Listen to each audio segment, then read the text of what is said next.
तो फ्रेंड्स, आपका स्वागत है हमारी द रेडिकल क्लासेस में। एक बार फिर से मैं साइंस का बेस कंटिन्यू करने जा रहा हूँ। तो बीच में किसी रीज़न से हमने थोड़ी क्लासेस पोस्टपोन कर दी थी, ठीक है, क्योंकि बाकी जो एग्ज़ाम्स की है मैं भी थोड़ी प्रिपरेशन कर रहा हूँ, तो उस चक्कर में मैंने थोड़ी एक बार क्लासेज है वो पोस्टपोन कर दी थी। तो अब हम फिर से कंटिन्यू अपनी क्लासेस करेंगे। तो मैंने बायोलॉजी के अंदर जूलॉजी का कुछ टॉपिक्स थे वो क्लियर करवा दिए थे, जिनसे क्वेश्चन क्या होने थे, इंपॉर्टेंट क्वेश्चन बनने थे। बायोलॉजी के 2 टॉपिक बचे हुए हैं और थोड़ी सी बॉटनी बची हुई है। अपनी जूलॉजी के लगभग टॉपिक कंप्लीट हो चुके हैं, थोड़ी बॉटनी बची हुई है, तो मैं ये थोड़ा बाद में करवाऊंगा, क्योंकि हम पहले केमिस्ट्री क्लासेस कंटिन्यू करते हैं। एक केमिस्ट्री क्लासेस आएगी, एक फिजिक्स की क्लास आएगी और एक बायोलॉजी की क्लास आएगी। ऐसे पूरी साइंस हम एक साथ लेके चलेंगे, ठीक है। तो चलिए अब स्टार्ट करते हैं हम बायोलॉजी के बाद में। एक टॉपिक अपने एक सब्जेक्ट है, साइंस का ही एक पार्ट है जो है केमिस्ट्री। हम केमिस्ट्री को स्टार्ट करते हैं। देखिए, केमिस्ट्री को हिंदी में बोलते हैं रसायन विज्ञान। क्या बोलते हैं? रसायन विज्ञान। केमिस्ट्री एक साइंस का ही पार्ट है। आपको सबको पता है कि साइंस के अंदर कितने ब्रांचेस होते हैं, बहुत सारे ब्रांचेस होते हैं। उसमें से हमने बायोलॉजी स्टार्ट कर रखी थी। तो अभी हम दूसरी जो सब्जेक्ट लेंगे, दूसरी जो ब्रांच लेंगे बायोलॉजी की, वो लेंगे हम क्या, सॉरी, साइंस की दूसरी ब्रांच लेंगे। वो कौन सी लेंगे? केमिस्ट्री लेंगे। आप देखिए केमिस्ट्री वर्ड कहाँ से आया, केमिस्ट्री कहाँ से बनी, कैसे इसका क्या हुआ, क्यों इसकी ज़रूरत पड़ी, तो सारी चीज़ें हम इसके अंदर डिस्कस करने वाले हैं। तो सबसे पहले आपको साइंस की मैंने डेफिनेशन बता दी थी कि जैसे साइंस एक सेंटिया वर्ड से बना है, लैटिन भाषा की किस शब्द से बना है? सेंटिया शब्द से बना है, और जिसका मतलब होता है टू नो। यानी कि जैसे मैंने आपको पहले भी बताया था कि साइंस होती है, वो साइंस किससे बनी होती है? ये आपकी साइंस है, ये सेंटिया वर्ड से बनी है। किससे? सेंटिया वर्ड से बनी है, जिसका मतलब होता है टू नो, यानी कि जानना, ठीक है। ये सीनटिया यानी सीनसिया भी बोलते हैं इसको। तो सीनटिया सीनसिया वर्ड से तो बनी थी अपनी साइंस। ऐसी बातें हमने कर ली थी पहले, जैसे बायोलॉजी स्टार्ट की थी हमने, तो उस टाइम मैंने बता दिया कि जो साइंस है वो सीनटिया वर्ड से बनी है, जिसका मतलब होता है टू नो, यानी जानना। अब जानना किसके बारे में? हमारे चारों तरफ की जो घटनाएं घटित हो रही हैं, जो भी एक्टिविटीज़ हो रही हैं, जो भी चेंजमेंट्स हो रहे हैं, उन सारी चीज़ों के बारे में जानना क्या होता है? अपना साइंस होता है, विज्ञान होता है। यानी वी का मतलब होता है चारों तरफ, और ज्ञान का मतलब नॉलेज। तो हमारे चारों तरफ का नॉलेज ही क्या है? चारों तरफ की जानकारी प्राप्त करना ही क्या है? साइंस है। उसी प्रकार ये अपनी केमिस्ट्री है। केमिस्ट्री भी किससे बना है? वो आपका बना है कीमिया शब्द से। किससे बना है? कीमिया शब्द से बना है। इस कीमिया को आप ऐसे भी लिख सकते हैं। तो सबका केमिस्ट्री है वो कीमिया शब्द से बना है। अब इस कीमिया का मतलब क्या होता है? ये कीमिया वर्ड कहाँ से लिया गया? तो देखिए, आपका एक देश है, आज भी है, उस देश का नाम है इजिप्ट। कौन सा देश है? इजिप्ट देश है, हिंदी में नहीं मिस्र। मिस्र देश में कौन सी नदी बहती है भाई? मिस्र देश की फेमस नदी है नील नदी। कौन सी नदी? नील नदी। इंग्लिश में नाइल रिवर बोलते हैं इसको। तो नील जो नदी है, इस नील नदी के बहाव क्षेत्र में, नील नदी के बहाव क्षेत्र के अंदर एक ब्लैक मिट्टी चलती है। कौन सी मृदा? ब्लैक मृदा। ये लीजिए आपकी ब्लैक सोइल, यानी कि काली मृदा। तो भाई जो इजिप्ट के जो निवासी थे, इजिप्ट में जो रहने वाले थे, वो सारे लोग इस काली मृदा को क्या बोलते थे? कीमिया बोलते थे। क्या बोलते थे? कीमिया बोलते थे। अब देखिए, जो काली मृदा है, जो काली मिट्टी वहां पाई गई थी, कहाँ पे? मिस्र देश में। काली जो मिट्टी पाई गई थी, रिवर, कौन सी रिवर? नील रिवर। यानी कि नील नदी के चारों तरफ जो मिट्टी पाई गई थी, काली मिट्टी पाई गई थी, उस मिट्टी को जो इजिप्ट के जो वासी थे, मिस्र वासी थे, वो सारे क्या बोलते थे? कीमिया बोलते थे, ठीक है। अब भाई इसका क्या लिंक है अपनी केमिस्ट्री से? कि केमिस्ट्री ही वर्ड इस कीमिया से ही क्यों लिया गया? मिट्टी तो और भी बहुत सारी थी, उनके नाम से क्यों नहीं लिया गया?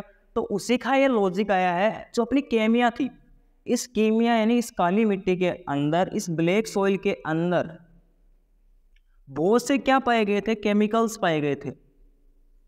क्या पाए गए थे?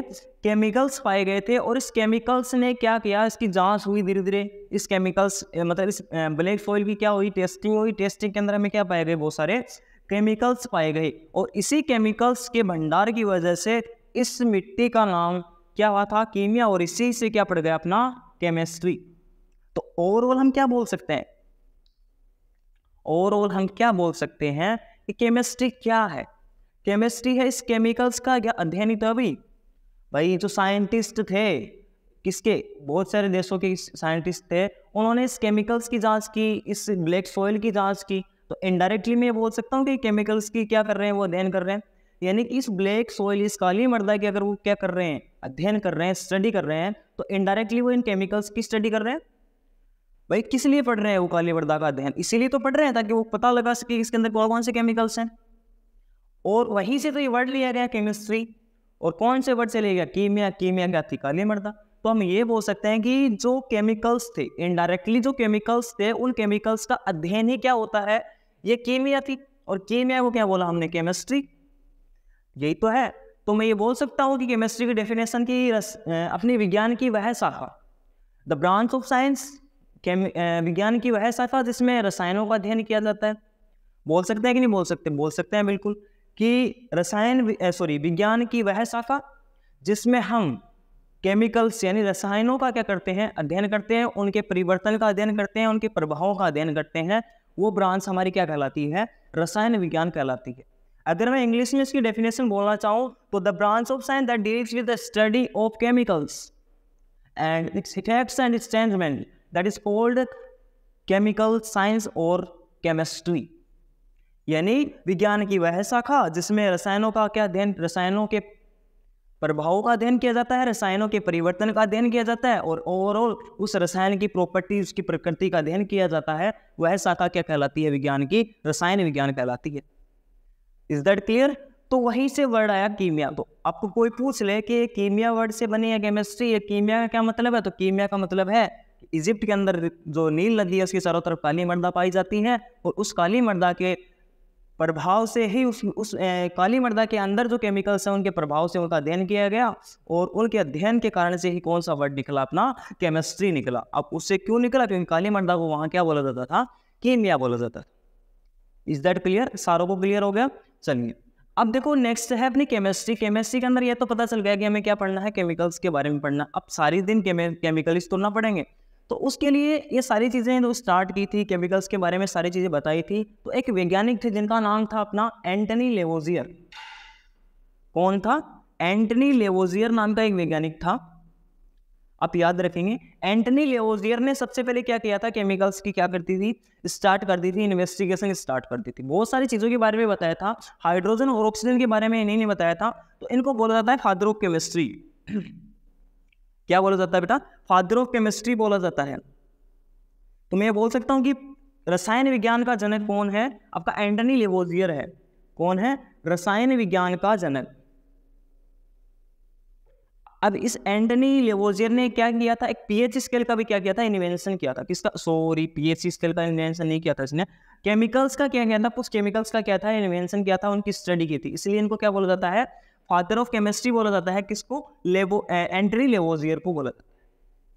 इतनी बात क्लियर? तो ये सारी चीज़ें यहीं से इसका बेसिक्स था। वैसे यहाँ से क्वेश्चन बनता नहीं है कुछ, लेकिन आपको बेसिक्स पता होना चाहिए। आप केमिस्ट्री पढ़ रहे हैं तो केमिस्ट्री आप एकदम जीरो लेवल से पढ़िए। आप साइंस पढ़ रहे हैं तो साइंस के अंदर केमिस्ट्री पढ़ रहे हैं तो एकदम जीरो लेवल से पढ़िए। कल को आपको कोई पूछ ले कि कंपटीशन की आप तैयारी कर रहे हो, बेटा मेरे को ये बताओ आप केमिस्ट्री पढ़ते हो? बोले हाँ सर पढ़ते हैं। साइंस के अंदर बिल्कुल पढ़ते हैं। तो आपको पूछ रहे बोले और क्या पढ़ते हो? बोले बायोलॉजी पढ़ते हैं। अच्छा, और क्या पढ़ते हो? बोले केमिस्ट्री पढ़ते हैं। और क्या पढ़ते हो? बोले फिजिक्स पढ़ते हैं। तो आपको ये पूछ ले कि चल बता केमिस्ट्री कहाँ से आई, तो आपको वहाँ ये जवाब आना चाहिए। आप किस लेवल की तैयारी कर रहे हैं उससे उनको कोई मतलब नहीं है। जो आपकी टांगे खींचने वाले होते हैं उनको आप किस चीज़ की तैयारी कर रहे हो, किस लेवल पे तैयारी कर रहे हो, उनको कोई मतलब नहीं है। वो आप में क्या निकालेंगे? कमियां निकालेंगे। तो कमियां निकालने के लिए वो कुछ भी पूछ सकते हैं आप। तो वहाँ आपको झिझकना नहीं है, क्योंकि आपको ओवरऑल नॉलेज होना चाहिए आपके सब्जेक्ट का। जैसे साइंस था, साइंस का आपको थोड़ा बहुत ओवरऑल नॉलेज होना चाहिए, बेसिक नॉलेज होना चाहिए कि साइंस कहाँ से आया, किससे बना, क्या हुआ। इसी प्रकार अभी केमिस्ट्री है, केमिस्ट्री पढ़ रहे हैं तो इसका बेसिक नॉलेज हमें होना चाहिए। ठीक है, तो ये बेसिक्स नॉलेज थे। ये तो बेसिक्स थे इसकी कुछ, वो मैंने आपको बता दी कि कहाँ से केमिस्ट्री वर्ड आया, क्या कैसे कुछ हुआ, और फादर ऑफ केमिस्ट्री कौन होता है आपका। अब देखिए इस केमिस्ट्री के अंदर मैं पहला टॉपिक लेने जा रहा हूँ एसिड, बेस और सॉल्ट। रेलवे से लेकर एनडीए यूपीएससी तक का क्या आता है इसके अंदर क्वेश्चन कंफर्म आता है। आप किसी भी फील्ड का एग्जाम दे लीजिए, केमिस्ट्री अगर साइंस आता है तो वहाँ पे अगर केमिस्ट्री आती है तो एसिड, सॉल्ट और बेस से कंफर्म एक क्वेश्चन मिलता है आपको। एक नंबर तो आप बना के चलिए, यहाँ से एक क्वेश्चन तो आप कंफर्म बना के चलिए। जिस एग्जाम के अंदर अगर साइंस आती है तो उसके अंदर एसिड, सॉल्ट और बेस से एक क्वेश्चन कंफर्म आता है कम से कम। तो इस टॉपिक को आप ऐसे थोड़ा हल्के में ना लेके अच्छे से इसको तैयार करेंगे हम। तो हेडिंग लगाइए एसिड, सॉल्ट और बेस। देखो क्या होता है, एसिड साल्ट और बेस में क्या डिफरेंसेस है, क्या क्या इस टॉपिक के बारे में है, वो सारी चीज़ें हम डिस्कस करते हैं अभी। तो देखो acid salt, sorry acid base और साल्ट हेडिंग लगाएंगे आप, एसिड बेस और सोल्ट। एसिड बेस और सोल्ट यानी अम्ल, हिंदी में बोले तो अम्ल, क्षार और लवण। एक क्वेश्चन कंफर्म आता है, रेलवे एनटीपीसी दे लीजिए, आरआरबी दे लीजिए, यूपीएससी एनडीए दे लीजिए, किसी भी प्रकार की एसएससी दे लीजिए, कंफर्म जिसमें सब्जेक्ट जिस भी एग्जाम के अंदर साइंस आएगी उसके अंदर इससे क्वेश्चन कंफर्म आएगा। अब देखिए एसिड क्षार मतलब ये क्या होते हैं। अब देखो केमिस्ट्री के अंदर हमें पढ़ना होता है, तो हमने पढ़ा है कि कुछ क्या होते हैं, तत्व होते हैं, फिर क्या बनते हैं, हम हमारे यौगिक बनते हैं, ठीक है, फिर क्या बनता है, पूरा पदार्थ बनता है, मैटर बनता है, ये सारी चीज़ें हमें बेसिक से पता है। अब देखिए तत्व एलिमेंट्स होते हैं, एलिमेंट्स किसके अंदर पढ़ते हैं, हम केमिस्ट्री के अंदर पढ़ते हैं, ठीक है। यौगिक किसके अंदर पढ़ते हैं, अब कुछ तत्वों से क्या बनते हैं, यौगिक बनते हैं, तो वो भी आपको ओबीसी वाला केमिस्ट्री के अंदर ही पढ़ना होगा। अब ये यौगिक्स क्या होते हैं, ये 3 प्रकार के होते हैं। ये यौगिक कितने प्रकार के होते हैं आपके, 3 प्रकार के होते हैं, और इन्हीं को बोला जाता है केमिकल कंपाउंड्स। कौन से कंपाउंड्स, केमिकल कंपाउंड्स। रासायनिक जो यौगिक होते हैं वो 3 प्रकार के होते हैं। कौन कौन से होते हैं बेटा, अम्ल, क्षार और लवण, एसिड बेस एंड साल्ट। कितने प्रकार के हो गए आपके रासायनिक यौगिक, 3 प्रकार के हो गए। कौन कौन से, अम्ल, क्षार और लवण। इंग्लिश में बोले तो the chemical compounds are 3 types. Number first one is acid and second one base and third one is salt.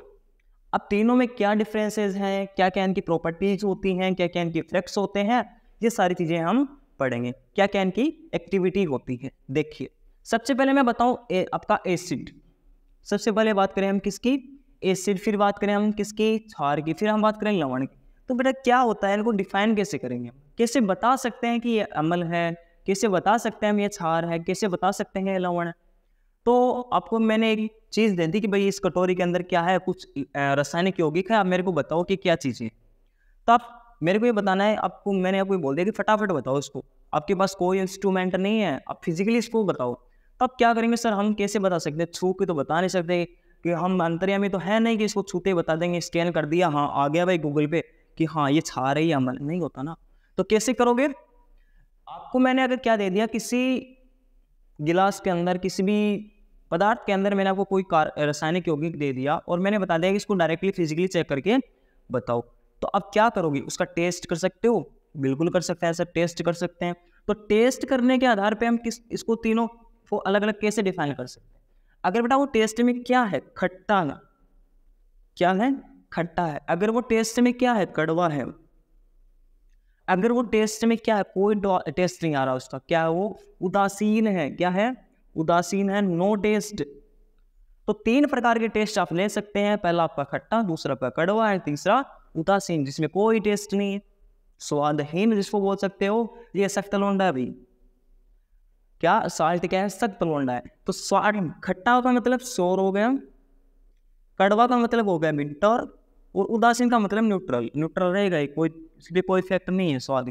तो सारी चीज़ें आपको मैंने क्या दे दिया, आपको सैंपल दे दिया, बता दो भाई क्या है। तो आप क्या करोगे, सर हम चख के बता सकते हैं, टेस्ट करके बता सकते हैं इसका कि ये श्योर है, ये बिटर है, या क्या है, न्यूट्रल है। अगर जो मैंने आपको यौगिक दिया वो क्या है, खट्टा है, क्या है बेटा, खट्टा, तो श्योर है वो क्या होगा, एसिड होगा, क्या होगा वो, एसिड होगा। अगर मैंने आपको क्या दे दिया, कोई मैटर दे दिया और बता दिया क्या है, तो अगर वो खट्टा है, सॉरी कड़वा है, तो वो क्या आपका बेस है, क्या बेटा, बेस है। तो मैंने अगर आपको कोई पदार्थ दिया है, आपने उसको टेस्ट किया, टेस्ट करते सर आप बोले कि ये तो खट्टा है सर, तो मैं बोलूँगा खट्टा है, तो क्या होगा, तो बोलिए सर आप एसिड है, क्या है, एसिड है। फिर मैंने आपको बताया कि सर ये बता, तो आपने बता दिया सर इसमें तो कोई टेस्ट नहीं है, ये तो जैसा पानी है वैसा का वैसा ही है, तो क्या है, उदासीन है, तो वो क्या है, सोल्ट है बेटा, क्या है, सोल्ट है, लवण। तो टेस्ट के आधार पर बता सकते हैं ना। एक पदार्थ मैंने आपको दे दिया कि भाई बता कड़वा है, तो बता क्या है। मैंने आपको साबुन का घोल दे दिया बना के, वैसे तो पी नहीं सकते ना, लेकिन फिर भी मैंने आपको दे दिया फोर्सफुली कि भाई इसको चख के बता मेरे को क्या है। मैंने साबुन का घोल बनाया पानी के अंदर और दे दिया कि चख के बता ये क्या है, एसिड है, बेस है या साल्ट है। तो आप क्या बोलोगे, सर ये तो क्या लग रहा है मेरे को, कड़वा कड़वा लग रहा है थोड़ा, तो कड़वा कड़वा लग रहा है, तो इसमें क्या है बेटा, बेस है। तो आपके साबुन का घोल क्या हो गया, बेस हो गया, बता सकते हो चख के। तो स्वाद के आधार पर हम टेस्ट कर सकते हैं, लेकिन सारी चीज़ों को थोड़ी ना कर सकते हैं भाई। सारी चीज़ें चख चख की थोड़ी ना बता सकते हैं। मैंने आपको कोयला दे दिया जलता हुआ, बता दो क्या है, बता दो कि चख के, नहीं बता सकते। उबलता हुआ पानी दे दिया, उबलता हुआ कोई लिक्विड दे दिया जिसमें बहुत ज़्यादा गर्मी है, आप बता सकते हो उसको चख के? जीभ नहीं जल जाएगी आपकी भाई, जीभ नहीं जल जाएगी आपकी, जल जाएगा। तो सारी चीज़ों को हम टेस्ट करके नहीं बता सकते। वैज्ञानिकों ने बोला कि इसका सारा मतलब ये तो नहीं बोल सकते कि सारी चीज़ें हम टेस्ट के आधार पर बता सकते हैं कि क्या है, कड़वा है, ये खट्टा है, क्या है, उदासीन। उसके बाद में कुछ और तरीके निकाले। उसके बाद में एक तरीका है, क्या बोले, इसमें लिटमस पत्र में डालो इसको भाई, इसमें लिटमस पत्र में डालो। तो लिटमस पत्र वाला एक कंसेप्ट और लेके आए, और लिटमस पत्र का मतलब पहला इसमें टेस्ट के आधार पे, दूसरा हमने लिटमस के आधार पे हम क्या करेंगे, इसका टेस्ट करेंगे कौन सा क्या है, एसिड है, कौन सा क्या है। तो लिटमस पेपर आपका लेके आए, और लिटमस पेपर से क्या किया उन्होंने, आपने लिटमस पेपर लिया लाल, क्या लिया बेटा, लाल, और एक लिटमस पेपर आपने ले लिया नीला, क्या ले लिया, नीला। दो लिटमस पेपर आपने ले लिए, एक ले लिया लाल और एक ले लिया आपने नीला, ठीक है। अब जो लाल लिटमस पेपर पे आपने कुछ बूंदे डाली, जो पदार्थ आपको मैंने दिया था वो पदार्थ मैंने डाला, उस लिटमस को हमने क्या कर दिया, इस पदार्थ ने नीला कर दिया। कैसा कर दिया बेटा, नीला कर दिया। लाल लिटमस पेपर को इसने क्या कर दिया, नीला कर दिया। तो ये क्या हो गया, जो ये आपने पदार्थ डाला है, ऐसा क्या कर दिया इस पदार्थ ने, इसको नीला बना दिया। ऐसा क्या डाल दिया आपने उस पे कि उसको नीला बना दिया। पहले लाल था बेचारा, लाल लाल था टमाटर जैसा एकदम गोल गोल, और उसको बेचारे को नीला पटक दिया। ऐसा क्या क्या क्या इस पदार्थ ने, क्या है इसके अंदर, क्या प्रॉपर्टी है इस पदार्थ की। तो अगर कोई लाल को नीला करता है ना, तो वो कौन होता है, क्षार होता है बेटा। कौन होता है, क्षार होता है। वो पदार्थ क्या होता है, क्षार होता है। और अगर किसी नीले के ऊपर आपने पदार्थ पे कोई पदार्थ डाल दिया और उसको क्या बना दिया, उसने लाल बना दिया, तो बेटा श्योर सी बात है उस पदार्थ को क्या बोलेंगे आप, अम्ल बोलेंगे। क्या बोलेंगे, एसिड बोलेंगे। कि ऐसा पदार्थ जो नीले लिटमस को लाल कर देता है वो होता है एसिड, और जो लाल लिटमस पेपर को क्या कर देता है बेटा, नीला कर देता है, वो क्या होता है, क्षार होता है, ठीक है। रेड को क्या करेगा, ब्लू, ब्लू को क्या करेगा, रेड। एक रेड को ब्लू करेगा, एक ब्लू को क्या करेगा, रेड करेगा। जो रेड को ब्लू करता है वो क्या होता है, बेस, और जो ब्लू को रेड करता है वो क्या होता है, एसिड होता है। इसमें कोई मिस्टेक है, आपको कोई डाउट है? चलिए नेक्स्ट मैं आपको बताऊं कि चलो ये भी हर प्रकार का टेस्ट नहीं कर सकते, कि जरूरी नहीं है कि हर जो एसिड होता है वो क्या ही कर दें। अब भाई कोई एसिड ऐसा कि बेचारा दुबला पतला है मेरे जैसे, जिसका कोई पावर ही नहीं चल रहा लिटमस पेपर पे, वो बता सकते हो क्या उससे? या ऐसा कोई क्षार है जो एकदम से ही वीक है, जिसको आप मतलब ना तो टेस्ट करके बता सकते हैं, ना लिटमस पेपर को वो नीला से लाल कर रहा है, लाल से नीला कर रहा, ऐसा कोई पदार्थ है जो एकदम बिल्कुल दुर्बल है, तो आप उसको बता सकते हो क्या लिटमस पेपर से? नहीं बता सकते सर। तो फिर तीसरा मेथड क्या आएगा? तो तीसरा मेथड सर आपका लेके आए फिर पीएच स्केल। एक मशीन बना दी सर इसने, एक पैमाना बना दिया, और इस पीएच स्केल से उसने क्या किया, जो भी पदार्थ लिया उसका क्या करने लगे, वो पीएच टेस्ट करने लगे। अब ये पूछोगे सर पीएच क्या होता है, तो पीएच स्केल फॉर्म क्या होती है वो मैं बताता हूँ। अब देखो पीएच स्केल क्या होती है बेटा, पीएच की फुल फॉर्म होती है पावर ऑफ हाइड्रोजन एटम। क्या, पावर ऑफ हाइड्रोजन एटम, एक नंबर ये फुल फॉर्म हो गई। दूसरी फुल फॉर्म क्या होती है बेटा, पोटेंशियल ऑफ हाइड्रोजन आयन। कौन सा आयन, H+ आयन। बिल्कुल सही बात है, बिल्कुल सही बात है सर, कि हाँ पीएच की यही होती है डेफिनेशन, बिल्कुल होती है। तो पीएच स्केल क्या होती है, कैसे निकालना होता है पीएच को, ये आगे की बातें मैं बताऊंगा सारी चीज़ें, कि हम कैसे पीएच के आधार पर एसिडिटी बता सकते हैं, कैसे पीएच के आधार पर बेसिसिटी बता सकते हैं, कौन कितना एसिड ज़्यादा स्ट्रॉन्ग है, कौन कितना क्या है नॉर्मल स्ट्रॉन्ग है, कैसे कॉन्जुगेटेड बेस बनते हैं, कैसे कॉन्जुगेटेड एसिड बनते हैं, वो सारे पीएच पे ही डिपेंड करते हैं। तो पीएच निकालना मैं आपको बताऊंगा कि कौन से चीज़ की पीएच कितनी है, कौन सी एसिड की पीएच कितनी है, ठीक है। वो सारी चीज़ें आगे की बात है, लेकिन आप एक बार नॉर्मल से चीज़ याद रखेंगे कि एक पीएच स्केल का इन्वेंशन हुआ, और वो पीएच स्केल क्या थी, वो पीएच स्केल कुछ नहीं थी, आपके जो स्केल काम में लेते हो नॉर्मली बेसी थी, वो क्या थी, 0 से स्टार्ट होकर 14 तक जाती थी। कितने तक, 0 से स्टार्ट होकर बेटा 14 तक जाती थी। एक स्केल का इन्वेंशन कर दिया, और वो क्या थी, 0 से 14 तक जाती थी, और बीच में एक 7 नंबर का क्या कर दिया, स्केल ब्रेक लगा दिया बीच में। बिल्कुल 7 नंबर पे क्या लगा दिया, एक ब्रेक लगा दिया, कि बीच में से भी काट दो भाई, इसको काटना नहीं है वैसे, मतलब बीच में पॉइंट डिनोट कर दिया 7, ठीक है। अब देखो वैज्ञानिक आए, उन्होंने बोला कि भाई इनकी पीएच निकालो सबकी, क्या निकालो, पीएच निकालो सारों की। तो पीएच निकालनी स्टार्ट की, वो मेथड मैं आपको बता दूंगा आगे। अगर किसी पदार्थ की पीएच 0 से 7 के बीच में आती है, याद रखना 0 से 7 के बीच में बता रहा हूं मैं, 7 को एक बार छोड़ दो आप, 0 से 7 तक, यानी कि 0 से 6.9999 वो रॉकेट, लेकिन 7 नहीं होना चाहिए। 0 से स्टार्ट हो सकता है लेकिन 7 नहीं होना चाहिए। 7 से जस्ट छोटी संख्या जो भी होगी ना, वहां तक अगर कोई किसी भी पदार्थ की पीएच आ रही, वो बेटा कैसा होता है आपका, अम्ल होता है। कैसा होता है, अम्ल होता है।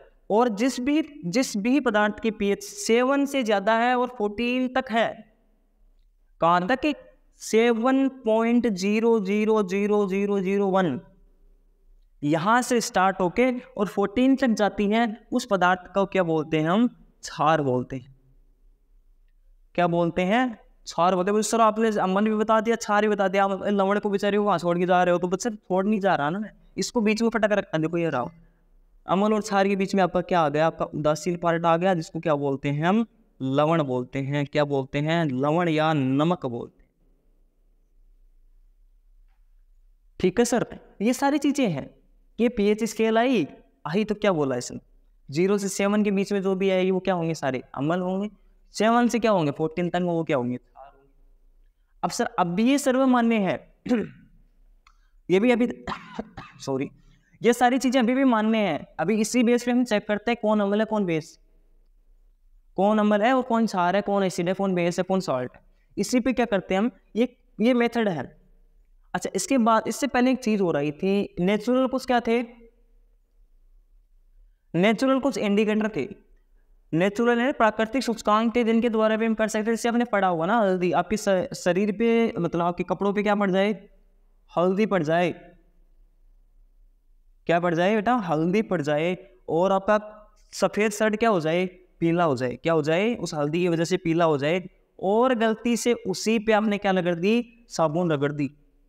कपड़े धोने चले आप और उस पर आपने साबुन रगड़ दी, तो अब ध्यान से देखना, उस हल्दी का कलर पीले से लाल हो जाता है। क्या हो जाता है बेटा, पीले से लाल हो जाता है। क्यों हो जाता है, क्योंकि हल्दी क्या है, एक इंडिकेटर है, एक सूचकांक है। वो आपको बता रहा है कि हाँ मैं क्या कर सकता हूँ, अपने कलर को चेंज कर सकता हूँ। किसकी प्रेजेंस में, अम्ल और क्षार की प्रेजेंस में। अगर सर आप उसी सफेद वाले शर्ट पे जिसपे हल्दी गिरी है, उसी शर्ट पे उसी पीले भाग पे अगर आप नींबू रगड़ते ना सर, तो कसम से नीला हो जाता। कैसा हो जाता, नीला हो जाता। और मैं कसम झूठी नहीं करता सर आपकी, नीला होते ही वो क्या बन जाता, आपका अम्ल बन जाता सर। क्या बन जाता, अम्ल। तो ये बता सकते हो कि नेचुरल इंडिकेटर से भी हम क्या लगा सकते हैं, पता लगा सकते हैं एसिड और बेस का। लेकिन फिर से वही बात सर, कि सारी एसिड और बेस का हम पता तो नहीं लगा सकते ना नेचुरल इंडिकेटर से भी।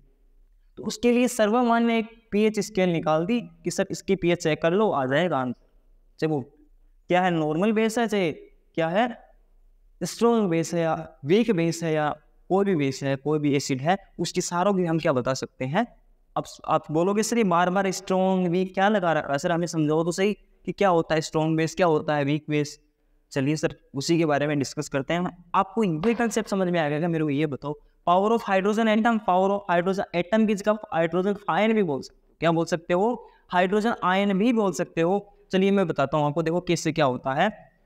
मैंने क्या लिया, कोई भी पदार्थ लिया, अभी तक मेरे को नहीं पता है, मेरे को अभी तक नहीं पता है कि मैं क्या कर रहा हूँ क्या नहीं है, मेरे पास कौन सा पदार्थ है, मेरे पास कुछ भी नहीं है। मेरे पास क्या है, ओनली पीएच स्केल है। क्या है बेटा, पीएच स्केल है। मैंने क्या लिया, कोई भी पदार्थ लिया और मैंने उसकी क्या निकाली बेटा, पीएच निकाली। क्या निकाली, पीएच वैल्यू निकाली। और पीएच वैल्यू मेरे को प्राप्त हो रही है 4। मेरे को क्या प्राप्त हो रही है, 4 पीएच वैल्यू प्राप्त हो रही है। तो क्या आप बता सकते हैं सर कि किस रेंज में आ रहा है 4? तो सर आप बता सकते हो कि 0 से 7 के बीच में आ रहा है सर पीएच। तो 0 से 7 के बीच में किसका आता है, तो सर आप बता देंगे कि सर किसकी आती है, अम्ल की आती है। बता सकते हो, हाँ एकदम बेसिक से चलेंगे हम। बेसिक से इसलिए चलेंगे क्योंकि आपको पता है कंपटीशन की तैयारी साइंस वाला तो नहीं करता ना अकेला भाई। कंपटीशन की तैयारी अकेला साइंस वाला तो नहीं करता, आर्ट वाले भी करते हैं भाई, सभी करते हैं ना। तो कॉमर्स वाले भी करते, तो उनको कहाँ पढ़ा होगा भाई सर ने इतना डीप। अगर मैं हायर कंसेप्ट पे चला जाऊँगा तो वहाँ पे उनको थोड़ी तो इक्वल लेके चलो ना सबको। तो अगर किसी पदार्थ की पीएच 4 आ रही है तो वो कैसा होगा, अम्ल होगा। फिर मैंने बोला कि सर आपको दूसरा टेस्ट ट्यूब दे रहा हूँ, उसके अंदर दूसरा आपको गिलास दे दिया मैंने, उसके अंदर मैंने आपको क्या भर दिया, बोले सर एक पदार्थ भर दिया सर आपने, बोले बिल्कुल भर दिया। और उसके पीएच वैल्यू निकालनी सर हमने, बोले निकाल ली सर। कितनी आई, बोले सर 14 आई। क्या आई बोले 14 आई। 14 आई सर, बोले क्या होगा, बोले क्षार होगा सर। क्या होगा, क्षार होगा सर। ठीक है, अब देखिए अगर क्षार होगा, अब एक और चीज बताइए मेरे को, एक पदार्थ और दिया मैंने सर आपको, एक पदार्थ और दिया और उसकी पीएच आपने निकाली, उसकी पीएच आ रही है 7 सर। तो सर आप बता दोगे कि 7 पे पीएच आ रही है, वो क्या है, ना तो अम्ल है सर और ना क्षार है, वो कैसा है, उदासीन है। समझ गए बात। अब अगर वो उदासीन है तो उसकी पीएच हमेशा 7 पे ही आएगी सर। अगर कोई उदासीन है या लवण है, इसको क्या बोलेंगे सर, हम लवण बोलेंगे। अगर कोई सोल्ट है या लवण है तो उसकी पीएच हमेशा 7 पे ही आएगी सर। अगर उसमें किसी प्रकार की अशुद्धि नहीं है, अगर वो प्योर साल्ट है, प्योर उदासीन है, तो उसकी पीएच हमेशा 7 पे ही आएगी। उसकी पीएच वैल्यू किस पे आएगी, 7 पे ही आएगी। तो तीनों में आई थिंक डिफरेंस समझ में आया होगा। ये पदार्थ आपका कैसा है, अम्ल है, ये पदार्थ आपका कैसा क्षार है, ये पदार्थ आपका कैसा है, उदासीन है यानी लवण है। तीनों में डिफरेंस समझ में आ गया, बिल्कुल सर आ गया। चलिए आगे बढ़ते हैं। चलो अब मैं